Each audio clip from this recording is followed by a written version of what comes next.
네, 앞에 두 번의 세션에서 저희가 일반적인 신경 발달의 과정이 어떻게 일어나는지, 그리고 자폐 스펙트럼 장애와 돌연병이라는 두 가지 유명한 질환에서 그것에 어떤 디핏이 발생하는지에 대해서 네, 발표를 통해 살펴보았습니다. 이제 남은 세 번의 세션이 남았는데요. 이제 세 번째 세션에서는 뇌 오가노이드와 관련해서 이것이 신경 발달 장애와 어떻게 연관 지어지는지 2학번 광지민 학우님께서 발표를 진행하겠습니다. 모두 뜨거운 박수 부탁드립니다.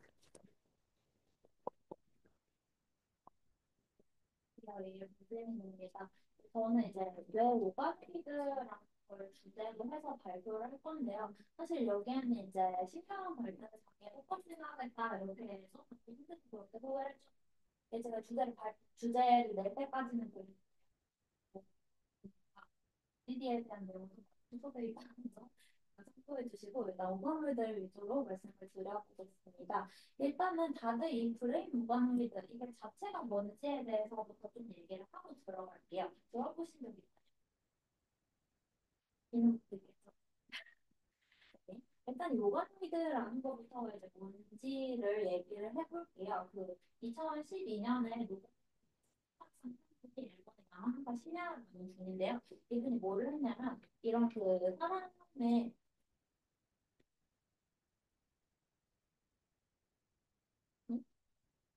아무튼 이 사람의 이제 피부가 있잖아요. 여기에서 피부에서 가지고 그 다음에 여기 옥스 슬리포, 모숙수 뭐 이러한 유전자 4개를 넣어요. 그 다음에 그랬더니 얘가 뭐가 되냐면은 이미 이 스킨 셀이라는 것은 이미 분화가 된 상태잖아요. 그러니까 그 전의 상태로 유전자를 넣으면 돌아가더라고요. 우리 세포가 기본적으로 원래는 뭐 두장만 있다가 거기서 뭐 분열을 하고 그 다음에 어떤 기능을 획득을 하는 게 이제 분할의 과정인데 이 과정을 역으로 돌려가지고 유도 만능 줄기세포라고 하죠. 네, 이제 induced pluripotent stem cell 저는 이제 보통 C까지 써서 iPSC라고 이제 말을 많이 쓰는데 이제 이런 거를 그 야마나카 시냐 씨가 이 4개 유전자를 넣으면 되더라라는 걸 발견해서 그 상을 샀고요. 그래서 여기서 조금 더 발전한 게 이제 오가노이드다라고 보시면 돼요. 오가노이드라는 거는 이제 만들기도 합니다는 이제 미니 장기, 꽝 장기 그렇게 보시면 되고요. 그래서 이 또한 iPSC를 이제 잘 배양을 해가지고 궁극적으로 뭐 테스팅이라든지 아니면 뭐 만들 수 있고 제가 오늘 발표할 브레인스토밍 를 만들 수 있고 또는 완전 같은 걸 만들 수 있고요. 이렇게 내가 원하는 햄버를 넣어가지고 얘를 특정한 기능을 가진 장기로 분화시키는 거라고 보시면 돼요. 저 사진이 있는 거는 제가 이제 과 2학년 때 오감물드 관련 이제 연구를 저기는 주연 언니랑 시다는 동기랑 했었을 때 만든 카디아 오감물드인데요. 그래서 저거는 신랑. 그래서 이거를 그냥 신랑을 여기서 이제 키우고 나서 한 열흘 정도 지나면 애가 신랑이 그냥 수면 그래서 펌핑을 했죠. 그게 되면 이제 잘 자라면 조금 볼 수도 있고 이처럼 각각의 장기의 기능을 가진 이 장기를 보시면 돼요. 자, 그래서 이제 브레인파도이드는 어떤 특성을 지녀하냐면요. 일단은 HPSC, 혈압 유도를 해야 되고요. 그 다음에 셀프 어셈블. 그러니까 이게 우리가 이통적으로 뭐 세포 분열이 아니라 뭐 애들이 묻히게 할 수도 있겠죠. 근데 그게 아니라 자기들이 크면서 알아서 묻혀요. 그거 능력이 필요하고요. 그 다음에 프로제니터 우리 보통 NPC라고 나오는 주라고 말하는데요. 이건 프로제니티 셀 그리고 뉴런이나 이 주변의 교세포 가죠. 바이올셋 이런 걸로 구성이 되어 있고 그 다음에 피터 휴먼 브레인 우리가 뭐 많이 쓰이는 부분은 그 시각회가 발달이어가지고 우리 태아의 이런 뇌를 많이 보관하는 그런 형태로 이제 이루어졌어요. 이게 브레인 오가노이드다라고 보시면 되고요. 그래서 이게 발전되기 전까지의 그전까지의 그 기술 발전 는 이제 뉴로스피어라는 게 있어요. 이 뉴로스피어는 이제 CNS 셀 타입, 뉴런이든지 뭐 올리고딘 사이트, 뭐 슈간 이런 다이얼 셀들 3D로 모여는 있는데 이거는 자기가 모이는 게 아니고 사람이 연구자가 인적으로 모이는 거예요. 조건위드, 조건주, 조건이었던 셀프 오블리게이션에는 이제 도달을 할 수 있는 거예요.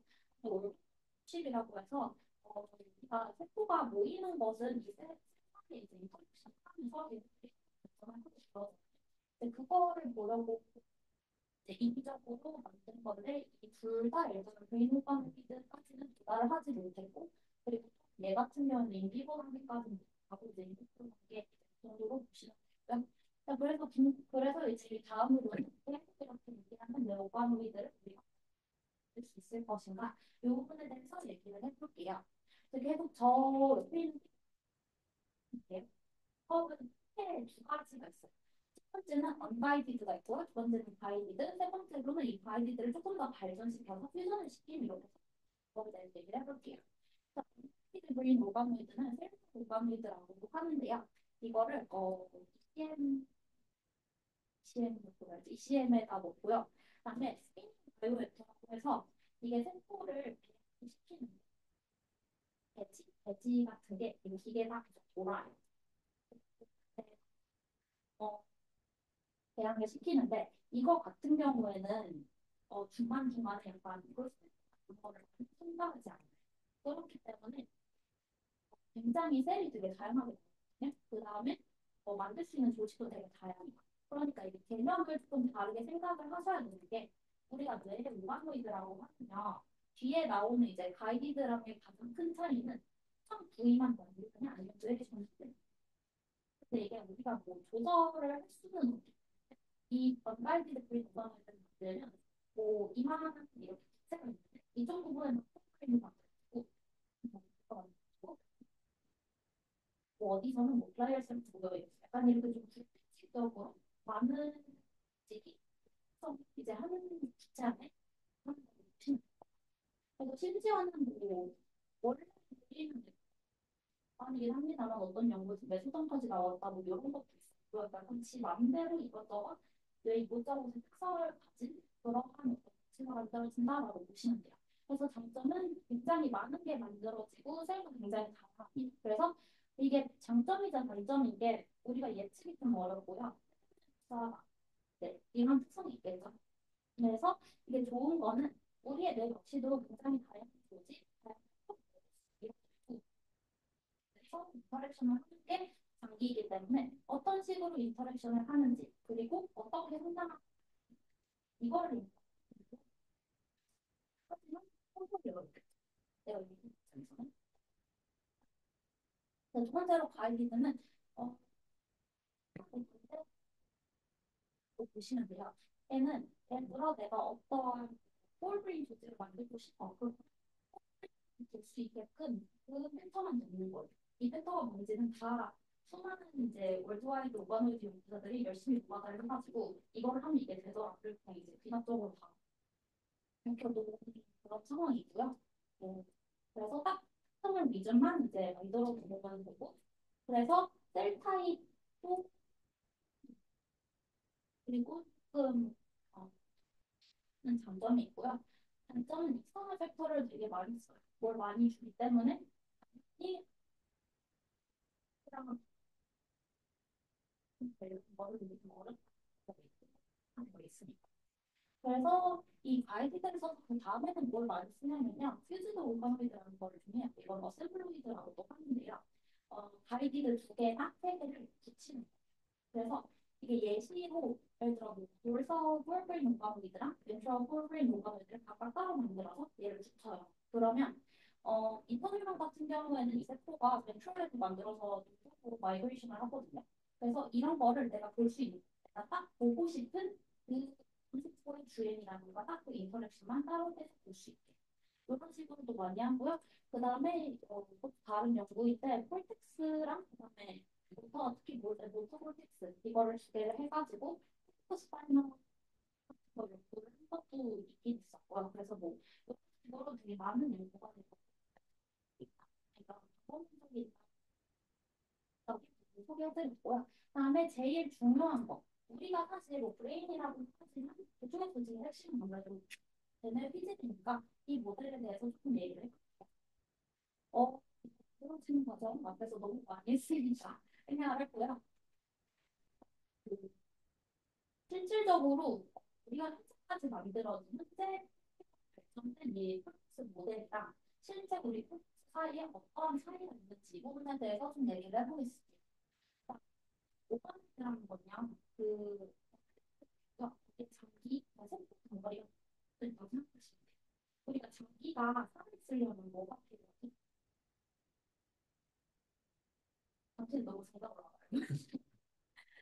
있어야지. 우리 뭘 보면 왼쪽.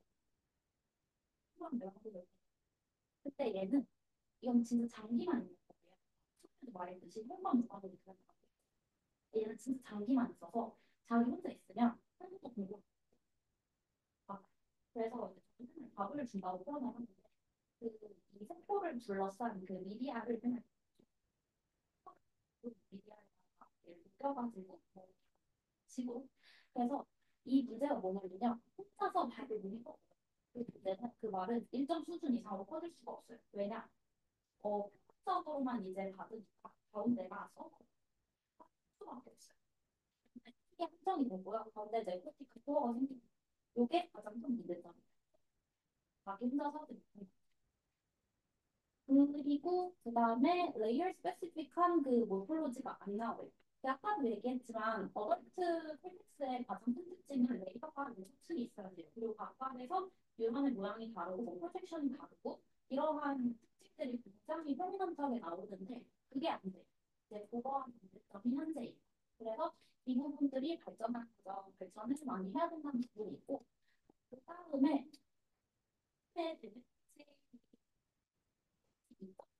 이런 거안 쓸 거예요. 왜 다른 영장류들에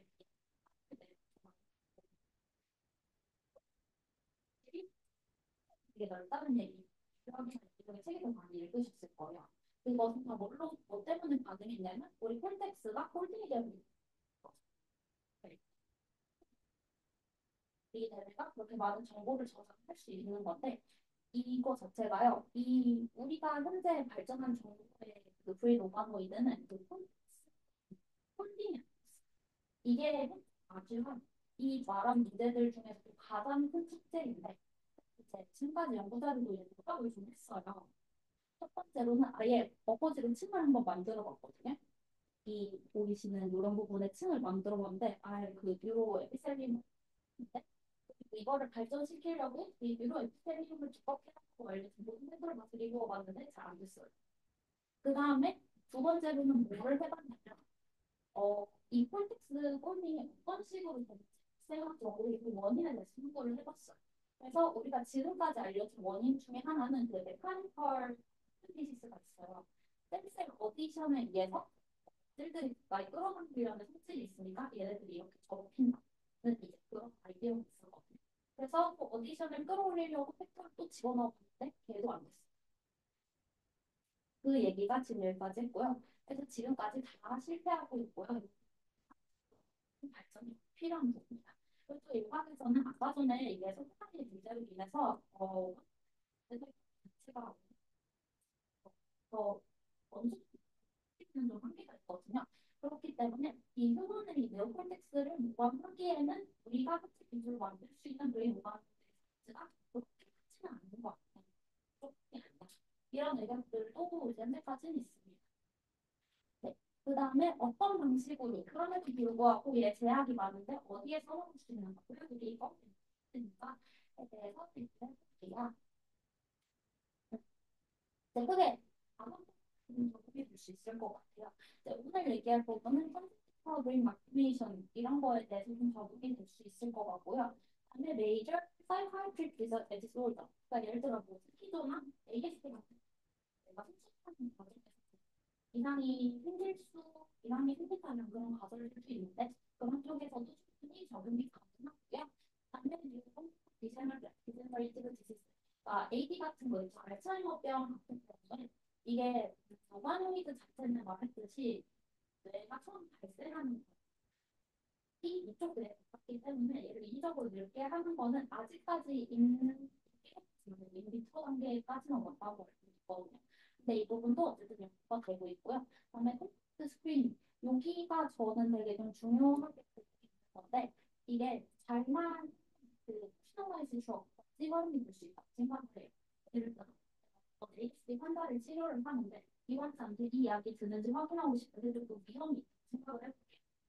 이 환자의 세포를 가져다가 컴퓨터를 만들어서 뜯을 테스터 같이 거기에 좀 위험이 있을 수 있으니까 확실하게 쉐어할 뭔가 의미 가치가 있는지 뭐 이런 식으로 해서 개별적으로 그 테스팅을 해볼 수도 있고 또는 그냥 신약 개발하는 측면에서 사람한테 이상적이 위험할 수도 있고요. 마지막으로 휴먼 에볼루션 이건 좀 다른 결이긴 한데 뭐 DNA 이런 거 오가노이드를 만들어서 이 요즘류 진화를 하는 데 있어서 사실 발전 주관은 이제 네, 그래서 마지막으로 실제 연구들을 조금 언급을 해볼게요. 이 오감도 관련해서 당연히 분석할 수 있을 것이나 얘를 어떻게 하면 잘 자랄 수 있을 것이나 혹은 어떻게 하면 질병 모델을 만들 수 있을 것이나 그거 자체도 중요한 연구가 될 거고요. 또 한편으로는 이 브레인 오감들을 수단으로 삼아서 있는다. 시스템만 당연히 살펴보고 있습니다. 네, 이게 지금까지 발견된 애들인데요. 우리가 그 신경 발달 장애에 있어서 그 이걸 제가 그냥 하나 얘기를 이유는 없다고 생각을 했는데 예를 들어 뭐 자폐만 하더라도 CHD8 뭐 이런 유전자에 ASD가 나올 확률이 입증된 애들이 있어. 그럼 이걸 통해서 질병 모델을 만들 수 있겠죠. 지금까지 밝혀진 내용을 기반으로 고학기들을 발전시킬 수 있는 거예요. 그래서 대표적인 예시로 이건 멀티제닉 ASD에 관한 연구인데요. 이 연구에서 이제 입증하고 싶은 거는 그 익사이토리랑 이니비토리 뉴럴셀 타입 사이에서 이 밸런스가 조정이 잘 안 되고 유대 자체가 ASD를 만든다. 그런 거에 대한 연구입니다. 그래서 여기에서 세 가지의 그 모델을 활용하거든요. 첫 번째는 굉장히 이디오패시한 그 어리순 환자에서 생각해낸 두 번째는 어떠한 특정 유전자, 이 유전자가 이 유전자의 결손으로 인해서 있다라고 그 환자의 삶을 담아가지고 그거를 읽어보고 세 번째로는 여기 뭐 후보 유전자가 있을 거 아니에요. 이 후보 유전자를 위해서 정상 오가노이드에다가 크리스퍼-캐스나인이라는 걸로 붙인 에스티가 가지고 결손된 걸 인위적으로 만들고 그럼 이런 세 가지 모델을 가지고 얘네를 분석을 하고 이러면서 이 오가노이드를 수단으로 활용해서 나랑 이제 질병 뭐 ASD 같은 거에 연관성을 살펴볼 수 있겠죠. 이런 식으로 연구하려면 이런 것도 있었는데 이것도 비슷하니까 생략하도록 하겠습니다. 네. 첫 번째로 말하고 싶은 거는 IPSC에서 뉴런 이런 셀을 만드는 식으로 연구할 수 있고 그래서 이 셀 단계에서도 연구할 수도 있지만 오가노이드를 만들어 가지고 이게 장기로 있을 때는 어떤 식으로 발전을 했는지 또 이런 단계에서도 연구하는 거예요. 그리고 이거 각각에서 뭐 뉴런이나 오가노이드 그걸 볼 때는 뭐 웨스트라던가 PCR이라던가 뭐 아예 스테이닝 등을 해가지고 정상적으로 자랐을 때 많이 보이는 마커들이 있어요. 이 마커들이 잘 보였는가를 통해서 잘 키워낸 거고요. 내 원하는 질병과 엮어서는 이 연구 같은 경우에는 RP라는 프로틴이 부족해서 있는 거였는데 실제로 내가 키웠더니 얘가 진짜 부족했는가 뭐 이런 거 확인을 할 수 있고요. 이런 식으로 브레인 오가노이드가 굉장히 앞으로 발전이 많이 돼야 하는 분야이긴 굉장히 하고요. 또 연구 측면에서 좀 이렇게 마치도록 하겠습니다. 레퍼런스에서 하고요. 들어주셔서 감사합니다. 네, 좋은 발표 감사하고 혹시 발표 내용 관련해서 질의가 있으면 하나도 과학원리자가 네크로틱 코어가 생긴 이유가 표면에서만 영양분을 낼 수 있어서 코어가 썩는다고 말씀해 주셨잖아요. 이제 살짝 궁금했던 게 뇌는 제가 알기로는 모세혈관이 뇌 내부로 들어가서 직접 영양분을 주어서 뇌가 이제 그런 과학이랑 좀 다르게 잘 먹지 않고 잘 영양분을 공급하는 걸 알고 있는데요. 그러면 이 고가노이드도 약간 내부에다가 영양분을 주입하는 식으로 해서 네크로틱도 안 생기게 그런 약간 불가능. 근데 제가 말씀드린 거는 프리 오바노이드의 완벽한 그 특징이라기보다는 모든 장기 오바노이드들이 다 공통적으로 그러니까 어쩔 수 없이 어, 우리가 인체에 있는 장기라는 것은 당연히 이제 혈관으로 연결되어 있고 이렇게 들어갈 수가 있는데 비단 브린뿐만 아니라 모든 오바노이드는 그냥 이제 되게 그냥 숫자 있기 때문에 다룰 수 있는 게 그거밖에 없어서 이제 인젝션을 하면 애들이 굉장히 잘 죽어. 잘 깨져서 뜨된 대체 정도로 상태를 유지할 식으로 가서 해주신 거 적당한 완벽하지 않을 수 있으니까 좀 더 찾아보고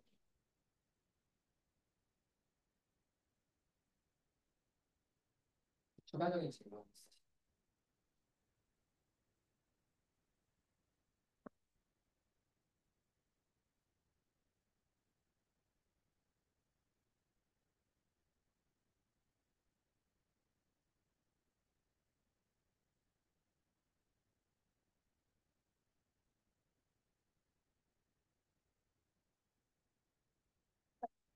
뭐가 너무 많이 되고 TV로 가면은 그것까지만 여덟 시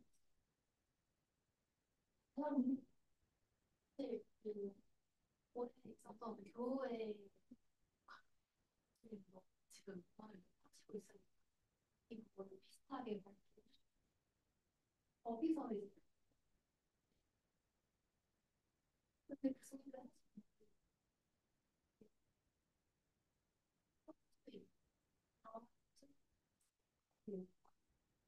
그거 프리팅하고 있는데 질병들이 필요하지 않아서 안 하는 필요는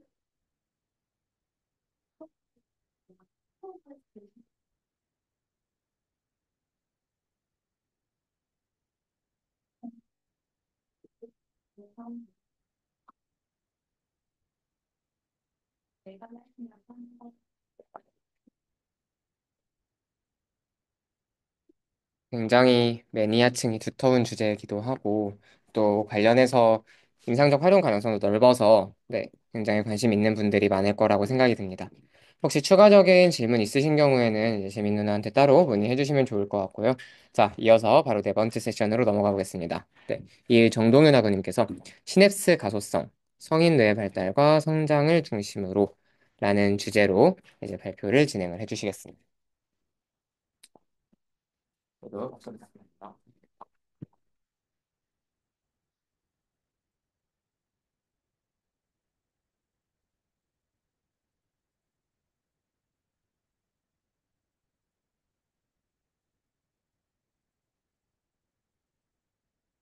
네, 안녕하세요. 오늘 저는 성체 신경의 발생과 해마의 덴테이 자이러스, 한국말로는 이제 치아이랑의 가소성에서 이제 새로운 뉴런이 어떻게 생성되고 성숙되는지 그리고 기능적 통합이라는 주제로 발표를 하게 될 21학번 정동윤입니다.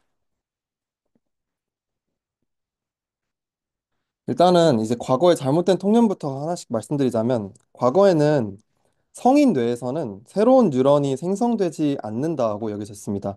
하지만 최근에 이제 해마 치아이랑 그러니까 덴테이트 자이러스에서 성체 신경 발생이 일어나며 이는 이제 성인 뇌가 학습과 기억 같은 기능에 조금 적응을 하고 회복할 수 있는 능력을 제공한다는 점을 발견을 하게 되었습니다.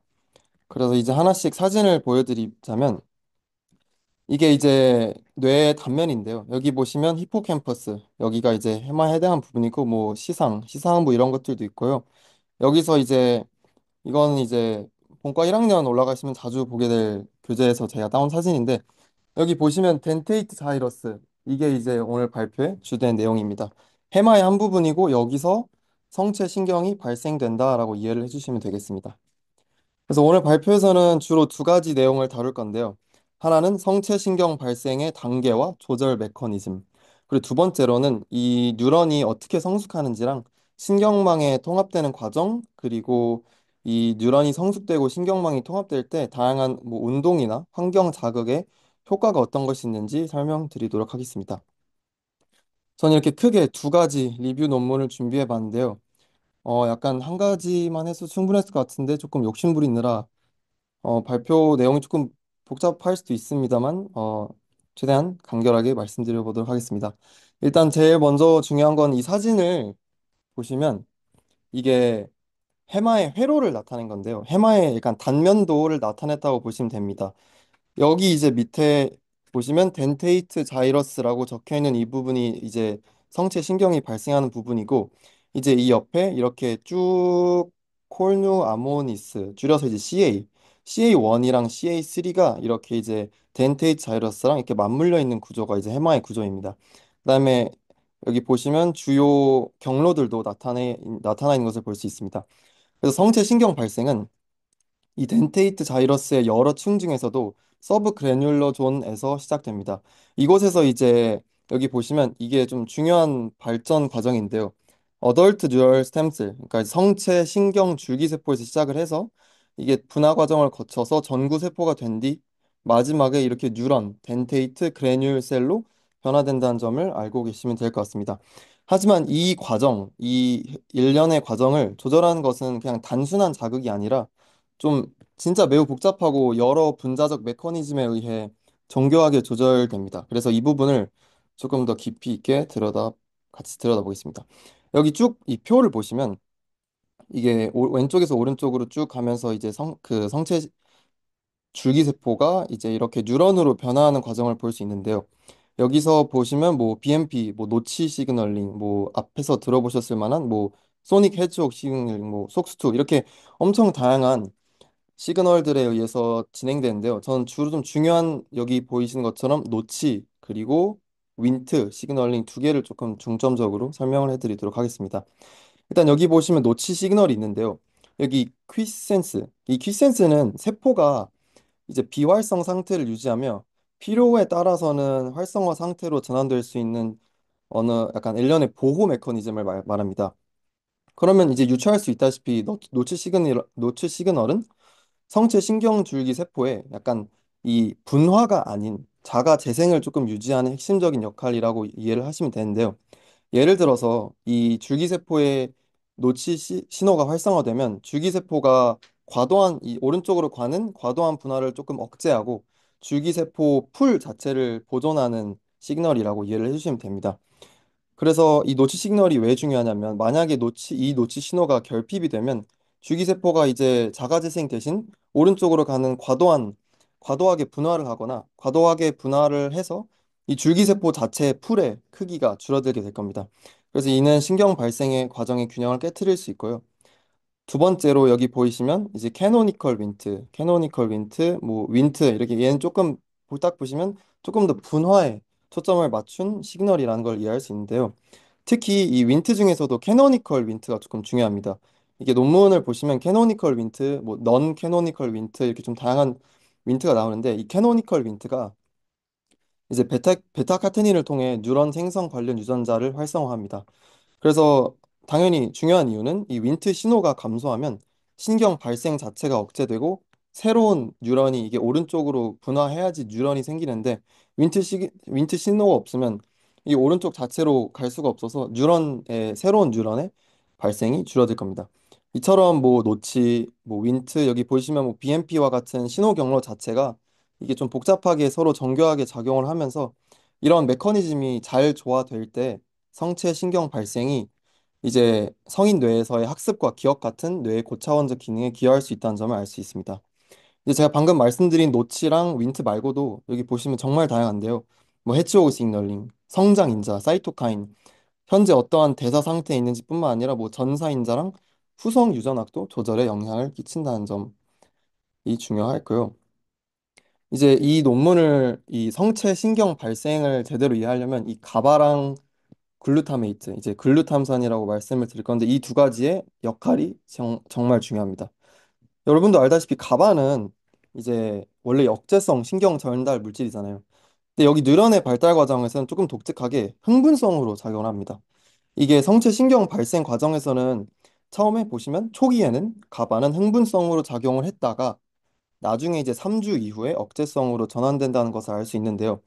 이것이 의미하는 바는 초기 가바 흥분성 입력은 이 새로운 뉴런이 처음에 생존을 할 때 이 생존을 촉진하고 가바 입력이 이제 이 탈분국을 통해서 활성화됩니다. 이 흥분성으로 작용을 하게 되면 뉴런 생존과 성장을 위한 신호 전달 경로를 활성화하는데요. 3주 이후에는 이 전환 단계를 통해서 가바가 억제성으로 전환됩니다. 이 억제성으로 전환이 되면 새로운 뉴런의 활동성이 조금 이제 조정이 되고 억제성 가바 입력은 이제 앞에서 일어난 과도한 흥분성을 조금 억제하며 신경망의 안정성을 유지하는 역할로 조금 바뀐다고 이해를 해주시면 되겠습니다. 이제 조금 복잡한 내용이긴 한데 왜 가바가 흥분성으로 작용을 하다가 3주 이후엔 억제성으로 전환이 되냐는 이제 조금 복잡한데 간단하게 말씀드리자면 이게 여러분도 알다시피 이 RMP보다 이게 높아져야지 흥분이 되고 그러니까 이게 RMP에서 덜 음성으로 갈수록 이게 좀 더 흥분에 도달을 하잖아요. 근데 이게 초기에는 이 그 뉴런 내부에 그 염소 이온이 많이 존재해요. 이 염소 이온이 많이 존재하는 이유 자체도 이 염소 유입 수송체라고 NKCC1이라는 이제 이온 전달 매개체가 있는데 그것 때문에 이제 가바 염소 평형 전위가 이제 RMP보다 높아서 흥분성으로 작용을 하고요. 당연히 이제 전환 단계 이후에는 이게 염소 배출 수송체가 조금 활성화돼서 내부의 염소 이온이 줄어듦으로써 억제성으로 전환이 됩니다. 그래서 이렇게 가바는 조금 독특하게 흥분성으로 작용하다가 억제성으로 바뀐다라는 점을 이해를 해주시면 될 것 같고요. 글루탐산은 이제 크게 뭐 역할이 바뀌거나 그러진 않는데 이제 초기에는 조금 새로운 뉴런의 발달과 통합을 위한 핵심적인 신호로 작용을 합니다. 그래서 이렇게 쭉 표를 보시면 될 것 같고 정리를 해드리자면 초기에는 가바는 이제 초기 시냅스 통합을 담당하고 글루탐산은 여기 보이시는 것처럼 조금 시냅스 가소성을 강화합니다. 그 다음에 전환 시점부터는 가바는 이제 억제성으로 전환되어서 신경망의 안정성을 조금 조절을 하고 글루탐산은 이제 LTP, Long-Term Potentiation이라고 장기 강화를 통해 연결 강화를 지원합니다. 그래서 성체 신경이 다른 말로 이제 뉴런이 어떤 발달 단계를 가지냐를 간단하게 말씀드리자면 이제 일주 때 초기 가바 입력은 아까 말씀드린 것처럼 이렇게 흥분성으로 작용을 해서 뉴런의 생존과 초기 시냅스 통합을 돕습니다. 그러다가 이제 2주 때부터는 이제 글루탐산 입력이 활성화 시작이 되고 3주 때 가바 억제성으로 전환되고 글루탐산 입력이 조금 더 활성화된다는 점을 알 수 있고요. 이제 여기가 조금 중요한 부분인데 4주에서 6주의 시기를 저희는 이제 제가 이제 크리티컬 피리어드라고 부릅니다. 이 크리티컬 피리어드 동안은 엄청 뉴런이 높은 흥분성과 가소성을 보이며 이 신경망 통합이 조금 가속화되는데요. 이 과정 자체가 새로운 뉴런이 약간 기존 신경망에 이제 통합돼야 되잖아요. 이게 새로운 뉴런이 생겼을 때. 근데 이 기존 신경망에 통합되기 위한 준비 단계로 이 4주에서 6주간의 크리티컬 피리어드가 신경 발생의 핵심적인 부분이라고 이해를 해주시면 될 것 같습니다. 그래서 이 크리티컬 피리어드는 아까 말씀드렸다시피 4주에서 6주간의 기간을 말하는데요. 이 시기에 성체 신경 발생 뉴런은 이 아까 말씀드린 것처럼 억제성이랑 흥분성의 균형 차이로 인해서 조금 높은 흥분성을 보입니다. 또한 여기 이제 하나씩 보시면 먼저 이 휴지막 전이 보이시죠? 휴지막 전이를 보면 4주차 이게 이 테이블 자체가 이 4주차 때의 미성숙 뉴런이랑 성숙 뉴런을 비교한 거예요. 근데 이제 여기 오른쪽에 있는 마이너스 65랑 마이너스 68은 조금 보시면 안 되고 여기 마이너스 76이랑 마이너스 81만 보셔야 되는데 여기 먼저 휴지막 전이를 보면 4주차 성체 신경 발생 뉴런이 성숙 뉴런보다 이제 조금 덜 음성이죠. 마이너스 81보다 마이너스 76. 덜 음성인 걸 보면 좀 더 쉽게 활성화될 수 있다는 점을 통해서 미성숙 뉴런이 조금 더 흥분성을 잘 보인다는 점을 알 수 있고 여기서 이제 입력정이 조금 중요한 개념인데 입력정을 보면 4주차 미성숙 뉴런이랑 성숙 뉴런을 비교했을 때 압도적으로 미성숙 뉴런이 높죠. 근데 입력 저항이 높으면 작은 자극에도 더 민감하게 반응을 합니다. 이게 왜 그러냐면 여러분도 알다시피 저항 곱하기 전류가 전압이잖아요. 근데 이제 작은 자극이라 하면 조금 작은 전류를 라고 이해를 해주시면 되고 근데 이제 입력 저항이 높은 만큼 조금 작은 자극을 줘도 크게 큰 전압을 만들기 때문에 크게 반응하는 거라고 조금 이해를 해주시면 됩니다. 그 다음에 이 가바 커렌트 리버설 포텐셜은 앞에서 말씀드린 그 염소 이제 평형 전이라고 이해를 해주시면 되는데 얘는 보면 이제 마이너스 76에서 마이너스 56으로 높아진 거를 통해 가바가 흥분성으로 작용을 했다는 것을 알 수 있고요. 여기서는 조금 억제성으로 작용했다는 것을 로 받아들이시면 될 것 같습니다. 그래서 여기서도 쭉 이제 보시면 A에서는 그 이게 왼쪽이 이제 미성숙 뉴런이랑 오른쪽이 이제 성숙 뉴런인데요. 봤을 때 조금 이니비션 그래프를 보면 훨씬 낮은 걸 볼 수 있죠. 그러니까 억제성을 좀 덜 받아서 쉽게 흥분성을 유지할 수 있다라는 걸로 받아들이시면 되고요. 이 B랑 C에서도 파란색이 이제 미성숙 뉴런이고 이제 검정색이 성숙 뉴런인데 이 미성숙 뉴런은 보시면 엄청 낮은 역치로도 쉽게 흥분이 되고 조금 더 밑에 C 보시면 좀 더 높은 흥분성을 보인다는 것을 알 수 있죠. 그래서 이 흥분성이 높다는 것 자체가 신경망 통합을 위한 단계에서 조금 더 원활하다라고 이해를 해주시면 될 것 같습니다. 여기서도 이제 앞에서 말씀드린 것처럼 똑같은데 다 4주에서 6주에 해당하는 미성숙 뉴런이랑 성숙 뉴런을 비교한 건데 이것도 보시면 미성숙 뉴런이 더 높은 가소성을 보인다는 것을 D 그래프를 통해서 알 수 있고요. 이제 EF는 E가 밑에 보시면 mature granule cell 해서 이게 성숙 뉴런에 해당합니다. 성숙 뉴런은 보면 single place fields라고 해가지고 조금 특정 필드에서만 활성화되는 것을 통해서 성숙 뉴런은 약간 정보 처리랑 기억을 저장하는 데 정교한 역할을 수행한다는 것을 알 수 있고요. 이 미성숙 뉴런은 조금 이제 다양한 필드에서 하는 것을 통해서 초기 신경망 통합과 작용에 조금 더 원활하다라는 것을 이제 이 그래프들을 통해서 알 수 있었습니다. 그래서 이렇게 성체 신경이 뭐 어떻게 발생되는지 어떠한 다양한 신호랑 시그널을 받아서 발생되는지는 이제 여기까지였고요. 그 다음으로는 이제 환경 자극의 효과를 설명드리도록 하겠습니다. 환경 자극의 효과는 이제 이 논문에서는 운동이랑 이제 흔히 말하는 좀 enhanced environment 해가지고 풍부한 환경이 새로운 뉴런에 어떠한 영향을 미치는지를 조금 설명을 하였는데요. 운동과 풍부한 환경 둘 다 당연히 새로운 뉴런의 연결성을 강화를 하기는 하였습니다만 조금 독특한 점은 이 운동과 풍부한 환경이 약간 각각 작용하는 점이 좀 달랐다는 점이 좀 특이하였는데요. 운동은 이제 좀 더 대뇌 피질의 연결성을 증가시켜서 당연히 여러분 알다시피 운동하면 뭐 숨도 많이 쉬고 뇌로 가는 혈류가 증가하잖아요. 그래서 뇌로 가는 혈류를 개선해서 새로운 뉴런 생성에 필요한 산소와 영양분 공급을 조금 촉진한다고 이해를 해주시면 됩니다. 특히 이제 BDNF와 같은 신경 성장 인자의 발현을 증가시켜서 신경 발생에 긍정적인 영향을 미칩니다. 하지만 지금까지 사실은 제가 해마 얘기를 했잖아요. 근데 이제 왜 갑자기 대뇌 피질 이야기가 나오냐 해서 이게 좀 운동의 단점이라기보다는 운동이 이 해마의 성체 신경 발생과는 큰 연관은 없고 오히려 좀 대뇌 피질 연결성에 중점을 두었다는 점에서 조금 단점을 보인 반면에 풍부한 환경은 이제 해마 내부의 연결성을 강화한다는 점이 조금 독특했는데 이제 풍부한 환경 자체가 뭐 여러 새로운 자극 이제 운동은 솔직히 그냥 저희가 나가서 좀 걷거나 뛰는 것만으로도 할 수 있는데 이 풍부한 환경은 뭐 예를 들어서 뭐 외국에 나가거나 저희가 흔히 보지 않는 다양한 자극들을 의미하는 건데요. 이거의 단점은 당연히 이제 좀 더 많은 시간과 공간, 자원이 필요하다는 점으로 이해를 해주시면 될 것 같습니다. 아, 여기 있었네요. 그래서 쭉 아까 말씀드렸던 것처럼 운동은 좀 더 대뇌 피질. 근데 이제 저희는 해마에 조금 초점을 맞췄으니까 풍부한 환경이 해마 내부의 연결성을 강화시키기 때문에 좀 더 이제 저희가 흔히 말하는 성체 신경 발생에 도움이 된다라고 이해를 해주시면 될 것 같습니다.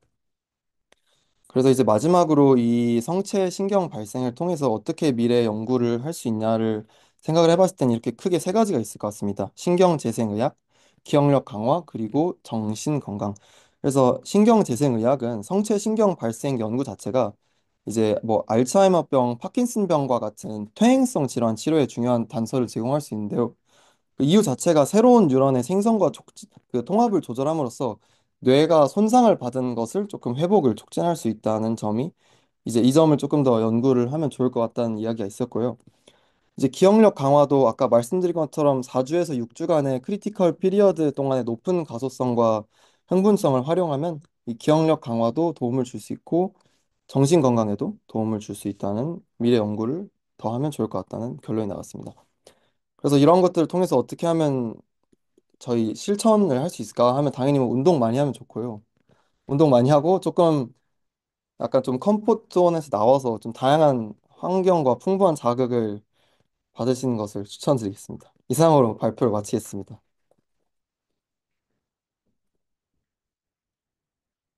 시간이 걸리는지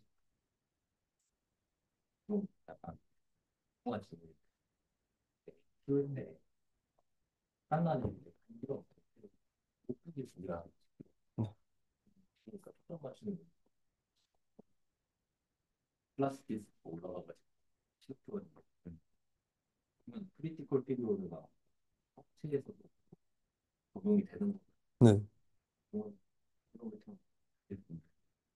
네, 당연히 이제 제가 생각했을 때는 태어나자마자 이제 생긴 뉴런들의 4주에서 6주 차의 뉴런의 약간 좀 가소성은 아마 이제 저희 어른일 때보다 좀 덜 하지 않을까.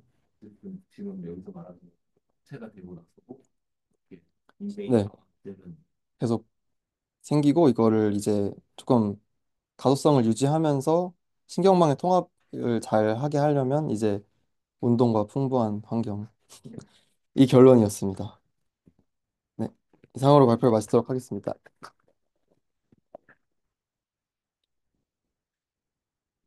흔히 신경 발생은 태아 또는 유아기에만 일어난다라는 우리의 상식을 잘 뒤집고 그 사이에서 어떤 분자 생물학적인 기전이 발생하는지 잘 요약해준 발표였습니다. 네, 이제 오늘 마지막 세션인데요. 이사 조서연 학우님께서 신경의 쇠퇴라는 제목으로 정상적 쇠퇴와 병리적 쇠퇴가 어떻게 다른지에 대해서 발표를 진행을 해주시겠습니다. 모두 박수로 환영해주세요.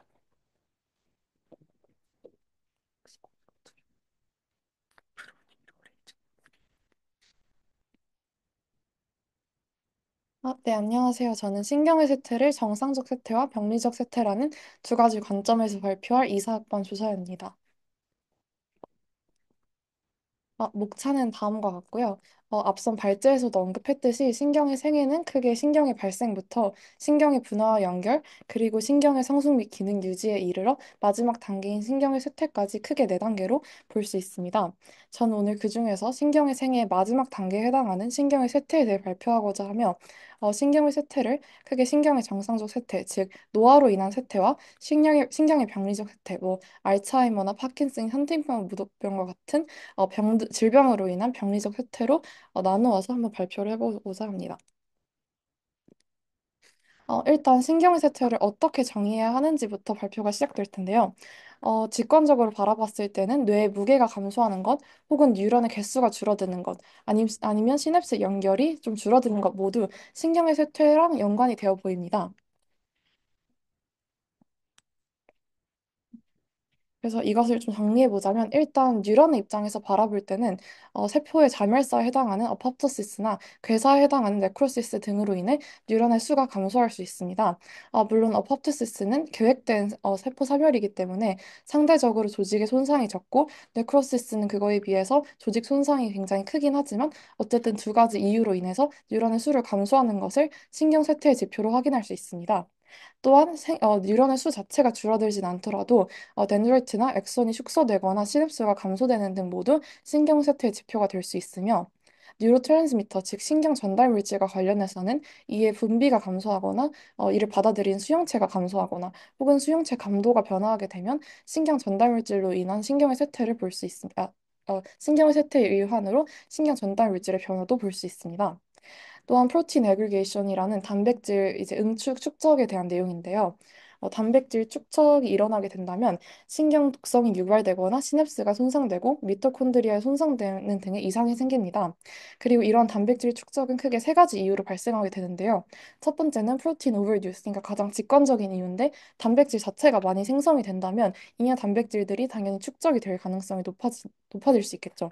그리고 두 번째로는 enzymatic cleavage of normal precursor protein이라고 되어 있는데 이것은 정상적인 precursor 프로틴이 있다 하더라도 이것이 효소적 절단, 즉 enzymatic cleavage 엔자이매틱 클리비지를 거치게 된다면 이것이 비정상적으로 축적되면서 단백질 축적이 일어날 수 있다고 볼 수 있습니다.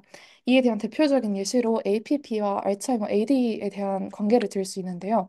APP 같은 경우에는 아밀로이드 프리커서 프로틴이어서 되게 정상적인 형태의 아밀로이드 프리커서 프로틴이라고 볼 수 있습니다. 하지만 이것이 베타 세크레티스라는 그런 효소에 의해서 1차적으로 절단을 거치고 그 다음에 감마 세크레테스의 2차적 절단을 거치게 되면 결과적으로 아밀레이드 베타 단백질이 굉장히 비정상적으로 축적이 될 수 있습니다. 그리고 이러한 단백질들이 축적되면 플라크라는 되게 약간 뇌를 봤을 때 점 같은 형태로 뭔가 관찰이 좀 가능한데 신경망 같은 것들이 관찰이 가능한데요. 이 경우에도 마찬가지로 아밀로이드 플라크를 형성해서 이것을 관찰할 수 있는데 이것은 사실 AD 즉 알츠하이머의 대표적인 증상 중에 하나라고 볼 수 있습니다. 그리고 당연히 뉴런이나 신경 전달 물질, 단백질 응축에 좀 문제가 생기다 보면 뇌에도 결과적으로 문제가 생길 수 있는데요. loss of brain weight, 그러니까 뇌의 무게 자체가 굉장히 줄어든다던가 아니면 뇌고랑이나 lateral ventricle에 해당하는 심내실이 상대적으로 차지하는 비율이 커지는 등의 변화가 감지될 수 있습니다. 또한 이 밖에도 신경 쇠퇴 과정에는 뭐 산화 스트레스, 염증 반응, 미토콘드리아 손상 등의 증상이 있다는 것을 볼 수 있습니다. 두 번째 부분은 이제 신경의 정상적 쇠퇴에 대한 내용인데요. 정상적 쇠퇴라 하면 노화로 인한 정상적인 쇠퇴를 얘기하는 것입니다. 그래서 이번에는 그 노화로 인한 신경의 쇠퇴와 병리적 쇠퇴, 즉 질병에 의한 쇠퇴가 어떻게 다른지 조금 보고자 합니다. 당연히 age-related neuronal decline이랑 병리학적 neuronal decline은 당연히 다른 양상을 보이는데요. 대표적으로 발생 원인 같은 경우에는 노화로 인한 생리적 노화가 첫 번째의 발생 원인에 해당하겠고 후자는 뭐 질환, 독성, 손상 등의 원인으로 발생할 수 있습니다. 또한 세포 사멸이나 단백질 응축을 보게 된다면 노화로 인한 것은 점진적 소규모의 세포 사멸과 소규모 응축이 일어난다면 병리적 세포 사멸 같은 경우에는 특정 뇌 영역에서 급격하게 세포 사멸이 압도적으로 많이 일어나는 것을 확인할 수 있습니다. 또한 단백질 응축은 사실 노화로 인한 단백질 응축은 조금 덜 관찰되는 반면에 병리학적 뉴런al 디클라인 같은 경우에는 단백질 응축이 중심적인 병리 기전으로 작용하는 경우가 조금 많습니다. 또한 이것이 광범위하게 작용되고 강한 세포 독성을 유발하기 때문에 기능 상실이나 이것이 진행됨에 따라 당연 치명적인 결과가 유발될 수 있습니다. 전반적으로 노화에 의한 신경쇠퇴는 점진적 소규모라는 키워드를 가지고 일상에 크게 지장을 주지 않는 선에서 신경쇠퇴가 일어난다 하면 병리학적 신경쇠퇴는 급격하고 특정 뇌 부분에 집중되어 있기 때문에 진행됨에 따라 급격하게 증상이 악화되고 치명적 결과를 보일 수 있습니다. 다만 여기서 조금 짚고 넘어가고 싶은 점은 이 발표를 초반에 준비할 때는 둘이 굉장히 다르다고 생각해가지고 둘을 구분하는 것을 좀 중점적으로 보려고 했었는데 계속 이렇게 발표 조사를 좀 하다 보니까 사실 둘이 물론 다르긴 하지만 약간 뗄 수 없는 관계라고 생각이 들었습니다. 따라서 둘을 완전히 구분해서 약간 분리하는 것보다는 노화로 인한 신경쇠퇴랑 이제 병리적 신경쇠퇴를 조금 연결짓는 것도 중요하다고 생각이 들었는데요. 실제로 노화가 신경 퇴행성 질병, 즉 병리적 신경쇠퇴에 대한 신경쇠퇴랑 연관이 된다는 다양한 지표들이 있습니다.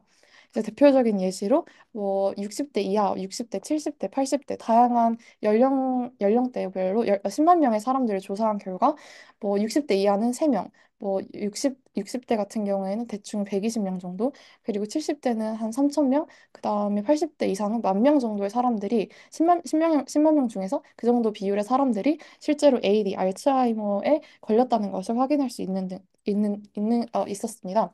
따라서 노화랑 이제 신경퇴행성 질병을 완전히 구분하기는 어렵다. 유의미한 상관관계가 있다는 생각이 들었고요. 또한 노화의 증상과 신경퇴행성 질병의 증상을 구분하는 것이 조금 힘든 경우도 있다고 생각했습니다. 왜냐하면 왜냐하면 당연히 노화가 신경퇴행성 질병에 비하면 증상이 더 좀 미미하긴 하겠지만 그 증상이 꽤나 유사하기 때문입니다. 예를 들자면 이제 왼쪽 그림 같은 경우에는 기저핵 그러니까 바소뉴클라이 안에 있는 그 substantial 아이가 그러니까 흑질을 바라본다면 이 흑질에는 도파민 신경세포가 다수 존재하고 이 도파민 신경세포들이 움직임에 영향을 되게 많이 주는데 앞서 언급했듯이 노화는 막 특정 뇌 영역이 막 사멸하거나 그런 급격한 변화가 이루어지진 않지만 전반적으로 뇌의 기능이 떨어지기 때문에 당연히 뭐 이런 흑질에서 존재하는 뉴런들도 일부 좀 쇠퇴를 할 수 있습니다. 그렇게 만약에 이 부분에 신경세포들이 조금 많이 좀 많이 손상되게 된다면 도파민 분비 이상이 생기고 이것은 사실 파킨슨병과 작용 기전이 굉장히 동일하고 증상 또한 당연히 유사할 수밖에 없기 때문에 이런 경우에는 어, 실제로 노화로 인한 신경쇠퇴랑 병리학적 신경쇠퇴를 증상만 가지고 구분하기엔 조금 어려울 수도 있다고 생각했습니다. 또한 두 번째 그림 같은 경우에는 히포캠퍼스나 싱귤레이 전러스 등으로 이루어진 림빅 시스템 같은 경우에는 이 림빅 시스템에 세포 쇠퇴가 이 림빅 시스템에 세포 사멸이 좀 다수 일어나게 된다면 기억력에 문제가 생기는데 이것은 명확한 이유가 밝혀지진 않았지만 알츠하이머로 발전하는 경우도 좀 다수 있기 때문에 즉 두 가지 경우를 봐서 실제로 노화가 신경퇴행성 질병으로 이어지는 경우도 있다는 것을 볼 수 있고 또한 그 실제로 약간 노화로 인해서 바로 신경퇴행성 질병이 발생하진 않더라도 증상이 굉장히 유사하다는 것을 확인할 수 있습니다. 따라서 둘을 구분하는 것이 의사 입장에서는 쉽진 않지만 그럼에도 불구하고 노화는 별다른 치료가 필요하지 않을 수는 있지만 이제 병리적 기전에 의한 신경쇠퇴는 초반에 치료를 하지 않으면 비가역적으로 증상이 급격하게 진행이 되기 때문에 의사의 입장에서는 환자 및 보호자들한테 병의 진행 양상을 초반부터 좀 상세히 묻거나 그다음에 MR이나 CT 스캔 등을 통해서 최대한 신경퇴행성 질병을 노화와 구분해서 진단하는 것이 중요합니다. 좀 정리를 그래서 해보자면 노화로 인한 신경의 쇠퇴 같은 경우에는 뭐 뉴런의 사멸이나 뉴런 크기 리덕션으로 인한 뇌 크기 감소, 시냅스수 감소 등이 있을 수 있고 그다음에 나이가 들게 된다면 이제 세포 내 활성산소가 증가하게 되는데 활성산소가 증가하게 되면 DNA가 산화 손상을 일으킬 수 있고 이 산화 손상을 좀 회복하고자 PRP1을 좀 유도할 수 있는데 이것이 일부 조금 유도되면 원래는 DNA 복구에 좀 도움이 되는 것이 맞지만 PRP1이 좀 과도하게 유도가 된다면 이것이 NAD 플러스를 고갈시켜서 결국엔 세포 염증이 증가하는 등의 문제가 일어날 수 있습니다. 마지막으로는 단백질 이상이 있는데 뭐 엄청나게 단백질 응축이 심한 것은 아니지만 노화가 일어나면 단백질 응축으로 인해 플라크가 간혹 보이기도 한다는 것을 확인할 수 있습니다. 그 다음으로는 이제 신경의 병리적 쇠퇴가 있는데요. 어, 신경의 병리적 쇠퇴를 크게 여러 가지 카테고리로 나눌 수 있는데 저는 세 가지 카테고리만 일단 가져와 봤습니다. 첫 번째 카테고리 같은 경우에는 디멘시아 그러니까 치매 소견은 보이되 다른 이제 신경적 이상이 안 보이는 경우에 첫 번째 카테고리에 해당이 되고요. 두 번째 카테고리는 치매와 더불어 다양한 신경 다양한 이제 다른 신경적 이상 소견을 보이는 경우가 두 번째 카테고리고 세 번째는 이제 움직임 등과 관련된 문제가 생길 경우에 세 번째 카테고리에 해당이 됩니다. 그래서 각각 카테고리별로 좀 잘 알려진 그 질병들이 알츠하이머 디지즈 AD나 뭐 헌팅턴 디지즈 HD나 아니면 파킨슨 디지즈 PD가 있다는 것을 확인할 수 있고 이 세 가지에 대해서만 간략하게 소개를 해보도록 하겠습니다. 일단 알츠하이머 같은 경우에는 굉장히 물론 이제 원인이 정확하게 알려지진 않았지만 유력한 가설로 아밀로이드 가설이나 뭐 타우 가설 등이 있는데요. 그 가설은 이렇게 그림을 보게 된다면 일단 그 뉴런 약간 외부 표면에 붙어 있는 아밀로이드 베타 단백질은 이제 뉴런의 이 표면에 좀 많이 존재를 하고 타우 단백질 같은 경우에는 세포 내부에 많이 존재하게 되는데 두 단백질이 이제 잘못 접하게 되면 아밀로이드 베타는 좀 뭉치면서 아밀로이드 베타 플라크를 형성하게 되고 타우는 서로 엉킬 수 있는데 이 두 가지 같은 경우에 둘 다 모두 알츠하이머의 발병 원인이라는 가설이 또 주목받고 있습니다. 또한 아, 또한 위축되는 부위를 본다면 뇌 전반이 위축되긴 하지만 특히 기억력과 관련된 부분들이나 뭐 언어와 관련된 뭐 해마나 내측 측두엽이 위축된다는 것을 볼 수 있고, 초기에는 뭐 기억 상실 등의 간단한 증상을 보인다면, 후기에는 사실 경직이나 짧은 걸음 등의 이상 소견도 보이는 등 후반부에는 운동과도 관련된 이상이 보이는 것으로 알려졌습니다. 그리고 특징으로는 그 유전적 요인이랑 그다음에 뭐 산발성 요인으로 좀 구분을 해볼 수 있는데, 사실 알츠하이머 같은 경우에는 유전적 요인보다는 산발성으로 발생하는 경우가 훨씬 많다고 알려져 있습니다. 따라서 뭐 가족력이나 이런 것을 확인하는 것이 초반에는 큰 도움이 안 될 수도 있고, 심지어 가족력을 확인한다 하더라도 그게 사실 유전 때문인지 아니면 가족 구성원들이 약간 동일한 독성 환경에 좀 노출돼서 그런 것인지 판단하는 데 어려움이 있기 때문에 좀 산발성인 알츠하이머가 좀 더 많다고 알고 있습니다.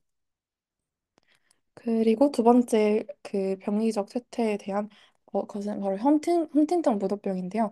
헌팅턴 무도병 같은 경우에는 4번 염색체가 CAG 염기 서열이 좀 과도하게 반복되면서 헌팅턴 디지즈가 일어날 수 있습니다. 예를 들어 일반 사람의 경우에는 대충 CAG 염기가 뭐 20번에서 30번 반복된다고 하면, 헌팅턴 디지즈를 보이는 환자들의 경우에는 대충 40번 이상 이게 반복되는 등 좀 염색체 문제가 있는 것을 확인할 수 있고요. 그 다음에 이거 같은 경우에는 기저액 중에 뭐 미상액이나 피각 부분이 특히 위축되거나, 따라서 이제 상대적으로 뇌실이 확장되는 등의 의 증상을 보이고, 그 다음에 초반에는 뭐 성격 변화, 충동성, 그 다음에 진행되면서는 주의력이 감소하고 후기에는 망상이나 환각 등을 보이는 등의 증상을 가지고 있습니다. 이것은 아까 알츠하이머와는 정반대로 유전에 의한 것이 사실 대부분인데요. 아까 그 초반에 그 발병 원인과 관련돼 있기도 하지만, 상염색체 우성 유전을 가지고 있고 염기의 문제로 인해 발생하는 질병이라고 알려져 있습니다. 마지막은 파킨슨병인데요. 발생 원인은 크게 흑질 도파민 뉴런의 소실이 가장 주된 원인으로 손꼽히고 있습니다. 그래서 흑질 도파민 뉴런의 소실이 일어나게 되면 도파민 분비가 좀 줄어들음에 따라서 기저핵 부분에 도파민이 부족해지고, 이에 따라 뭐 흑질 뉴런이 소실되거나 기저핵의 기능 저하 등의 문제가 일어날 수 있습니다. 파킨슨병은 사실 대표적으로 그러니까 운동 쪽에 이상이 있는 질병으로 알려져 있는데요. 그래서 떨림이나 근육 강직, 뭐 자세 불안정 등의 증상을 보이고, 대부분은 산발성이지만 10% 정도는 유전에 의해 발생되는 것으로 알려져 있습니다.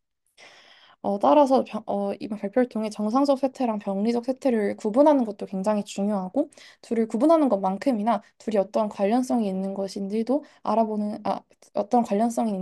생각해 보는 것도 중요하다고 강조하며 발표를 마치도록 하겠습니다.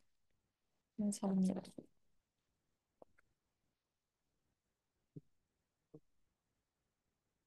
시간 관계상 혹시 있으시면 질문하고